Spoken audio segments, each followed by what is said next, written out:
What's going on, YouTube? Welcome back to our channel here at Vagabond Builds, and today we're bringing you another walk-around review video of the 2024 Porsche TAYCAN 4 in the Cross Turismo, and we're going to be talking about the exterior, interior, and specs on this exact car. But before we do, because it's not a sponsor video, and we truly need and appreciate you guys' support, tap that like button and subscribe to our channel. Also, if you do have something for us to film, here's our email below.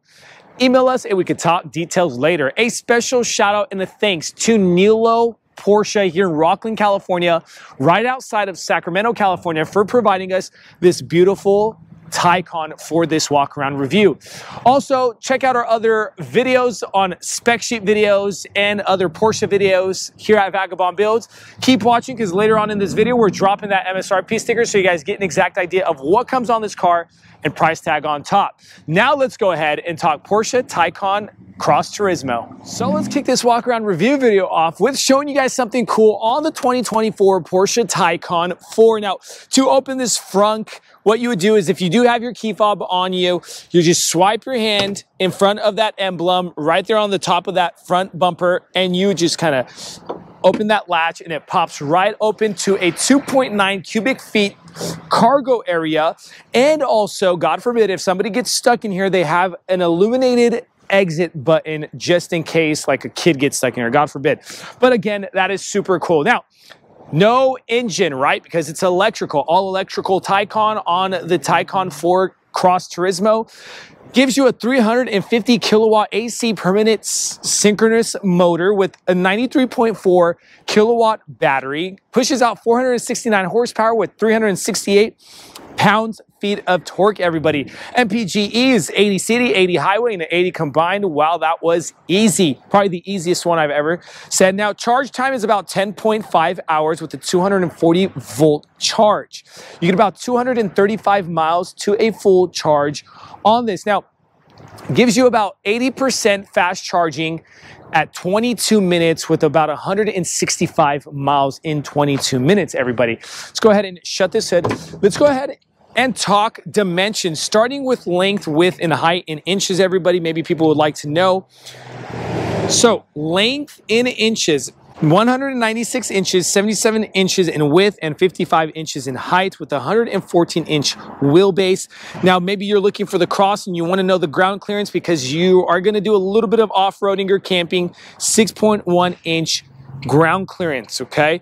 Now, tires, they do come with the 20-inch Cross tires, but we're going to get to that later. Now let's talk some front end of the 2024 TAYCAN Cross Turismo in the 4. Guys, phenomenal look in the volcano gray metallic exterior paint color. You have the bumper sensors going across here and two on the matte black plastic grille area with the 360 panoramic camera going all around. Now, matte black plastic lower grille, but it finishes off with kind of a hyper silver glossy trim, giving it kind of that off-road cross feel, okay? The headlight system is a matrix LED headlight system with a black housing. Phenomenal look. We left the hazards on so you guys get an idea of that kind of quad hazard lighting system. Very pretty, very cool. Moving over to the side. Parking marker, that also does have a hazard. Wheel well trim does come matte black plastic, something that's different from the regular TAYCAN, that you will not see this matte black plastic trim. And why is that? Because it will take a better beating or save your fender when you're doing a little bit of off-roading or you drop it into gravel mode, and it does lift that ground clearance, okay? So let's go ahead and talk rims. Now, these are 20-inch cross or off-road design rims, and they're running a Pirelli tire, the Cinturato P7s, hopefully I'm pronouncing that right, at a 245/45/20. Now, that's a different size from the back. It's still a 20-inch in the back, but the size on the back is a 285, so wider. So these tires do come staggered, okay?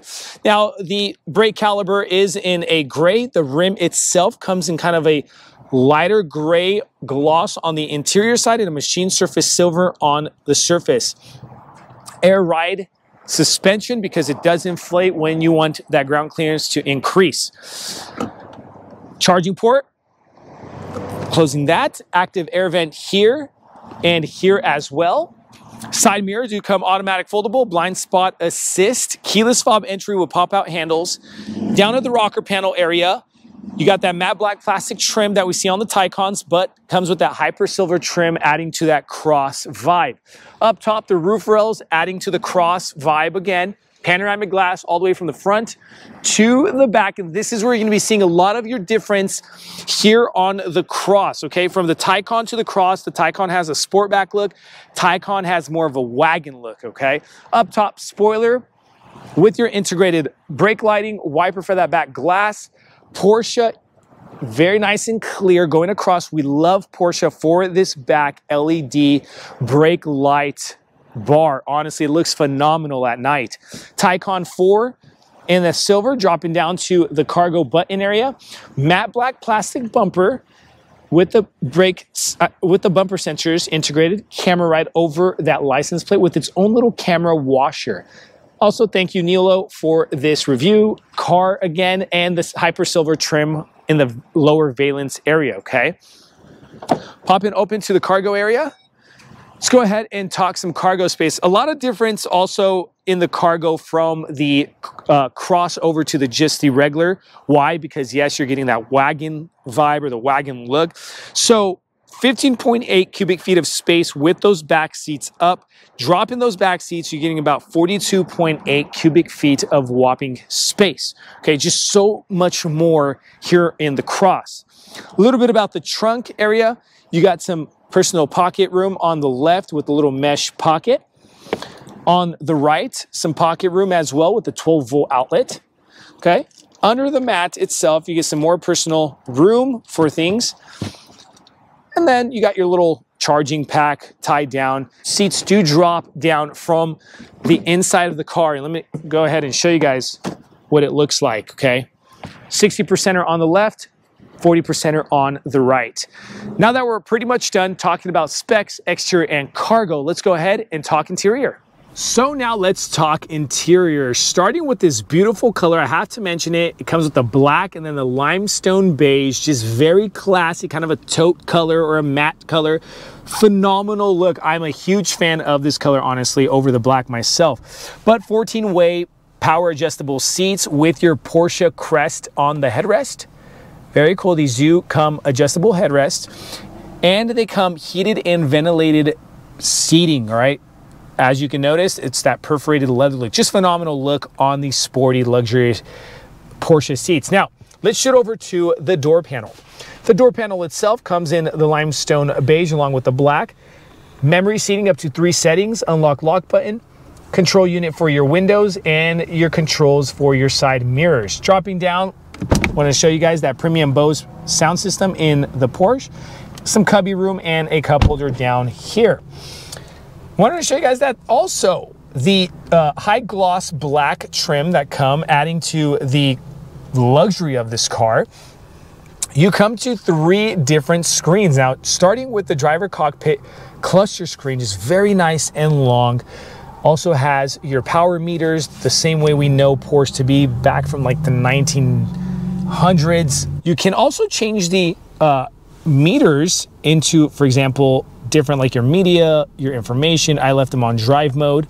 You get up to 4 drive modes: normal, sport, plus, individual, and you can change, show your range, but you also have the gravel drive mode, which I'm going to show you guys a little bit later.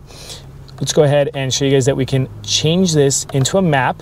We could also do an extended map on that power meter and make it a full navigation, like just super cool, okay? And then you can do a lot more stuff, but again, we don't have all the time in this video. But next to that driver cockpit cluster screen, you have your windshield wiper control on your right, your signal light control on your left, and then your cruise control is lower side of that manual steering column, okay?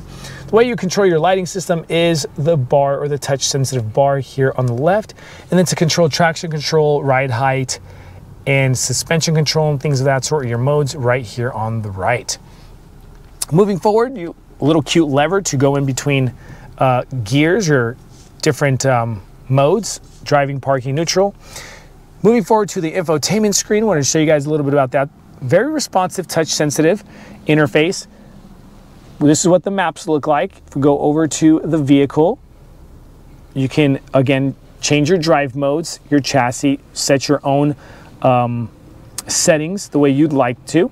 go back to home, and I'm gonna press this button down here and show you guys what the 360 panoramic camera system looks like from bird's eye view. You can also change the angles from side to front and back. Okay. Also comes with Apple CarPlay, Android Auto. You have the option of the Sport Chrono as well, and we see that, as you can tell, up on the top of the dashboard. You can actually time your track time, and then you also have the integrated compass with that Sport Chrono. Very cool. Dropping down to your dual climate control, you can sync it and then non-sync it, and everybody gets to be happy in the front. We'll leave that synced. Heated, ventilated seating, as mentioned. You can control your frunk and your trunk from that button down there. Press that battery button. It shows you how many miles you have left, pre-cool and heat, and percentage. Dropping down, you can turn off that screen, and then there goes your gravel mode button. When you tap that gravel mode button, it shows you a little icon there that shows you that the car is actually lifting up from from 5.4 inch riding height or something like that over to about 6.1 inch full riding height. Very cool, okay? Taycan emblem, cup holders, and your nice big deep cup holders. Shout out to Porsche for that, because loving the cup holders. Up top, full panoramic glass, as mentioned, from the exterior. Just beautiful, phenomenal look, kind of gets you in touch with the outside. And what do we have in front of that passenger seat? A lockable glove compartment in that limestone beige color. Just phenomenal look, okay, guys? Just keep saying it, because I'm just like a kid in the candy store with this Porsche stuff, okay? But again, we're done with the front of this interior. Let's go ahead and talk second row seating and finish off with this video. All right, guys, so second row seating in the Cross Turismo. Phenomenal look coming in from the front to the back in the perforated leather. But the second row seating does not come heated or ventilated, if you want to know that, okay? Comes car seat compatibility. Wanted to show you guys what it looks like if I drop that seat.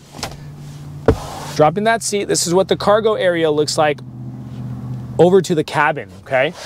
Dropping that down, armrest, nice big wide cup holders. Shout out to Porsche for those, because we know those cup holders were itty bitty cup holders in a lot of European manufacturers. In front of us, no pockets, just kind of a hard back on those front seats. In between those seats, we just have your little air vents, okay? A little bit of pocket room for a chapstick or whatnot, some change or your phone there and there, okay? Now I'm about 6 feet 2 inches. Legroom, you're clear. Even if I was to kind of extend my legs, being just a 4-seater car, honestly, you can stretch out your legs to the right and the left. And another thing that I like the Cross Turismo over the Taycan is because the head clearance here in the back, because the Taycan has a sport back, kind of cuts down, to where this being a wagon vibe, you have way more clearance on the head area. So literally very nice for that, okay? Being a taller person, I'm always hitting my head in the back seats, okay? Oh, snap handle with your LED lighting back here. And then the door panel and the same look coming over from the front to the back. Guys, as promised, here's the MSRP sticker, so you guys get an exact idea of what comes on the car and the price tag on top. It comes in at like $123,500 and some change. Is it worth it for a full EV Cross Turismo? Let us know in the comment section below. Check out our other videos and spec sheets at Vagabond Builds. Thank you guys. Appreciate you guys. God bless you.